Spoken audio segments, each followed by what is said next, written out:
Hello guys, ito ay ang beach ng Corsica.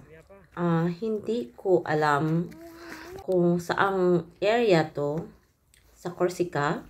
Kasi ang ginawa namin ay nagta-travel lang kami tapos kung saan namin mag-stop doon.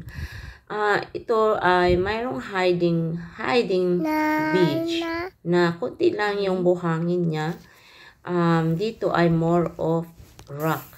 Yan, ito lang yung kunting-kunti na buhangin niya. Para siyang naging lagoon, yung ganon. Yan lang yung ano niya, buhangin. Ang palibot talaga niyan ay rock. Malalaking bato. Kaya yan. Pumunta kami dito para lang mag-relax.